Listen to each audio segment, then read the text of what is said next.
Ama kwa hakika ukisikia shughuli kuingia dosari ni kama hili lililotokea katika uzinduzi wa chama cha siasa cha aliyekuwa naibu rais wa Kenya Rigathi Gachagua, ambapo shughuli yake ilivurugwa na kundi la vijana.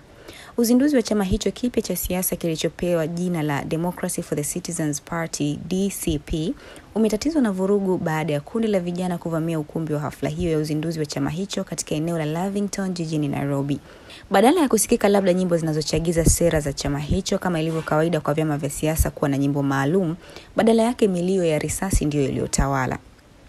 Mkasa mzima ulikuwa hivi: baada ya hafla hiyo kuvamiwa, walinzi wa Gachagua walilazimika kufyatua risasi hewani kujaribu kuwatawanya wavamizi hao, huku baadhi yao wakiwekwa chini ya ulinzi kutokana na kujihusisha na vurugu hizo, ambapo walipigwa hadharani huku kamera za vyombo vya habari zikipata tukio jipya zaidi ya uzinduzi wa chama.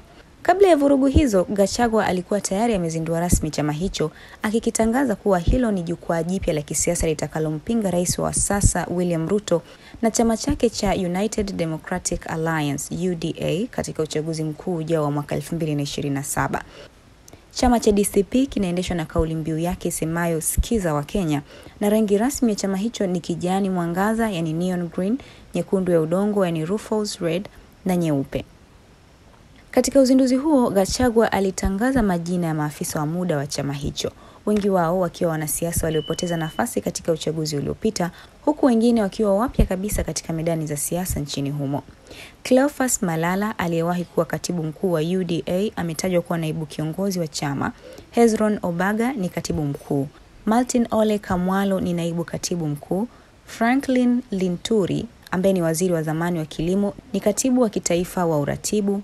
Peter Mwathi ambaye ni mbunge wa zamani wa Limuru ni naibu mwenyekiti wa kitaifa anayehusika na mikakati.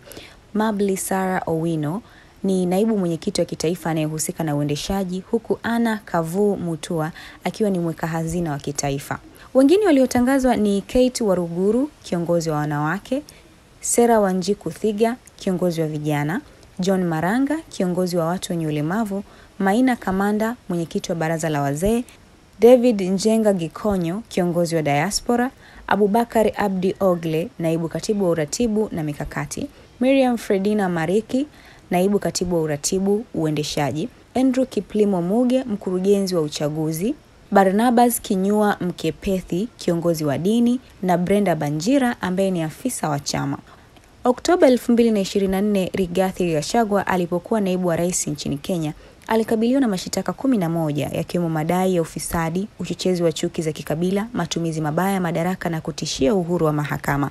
Bunge la kitaifa lilipitisha azimio la kumuondoa madarakani kwa kura 284 kati ya kura 349, na baadaye seneti ilimkuta na hatia katika mashtaka 5 kati ya 11, hatua iliyothibitisha kuondolewa kwake kutoka ofisini.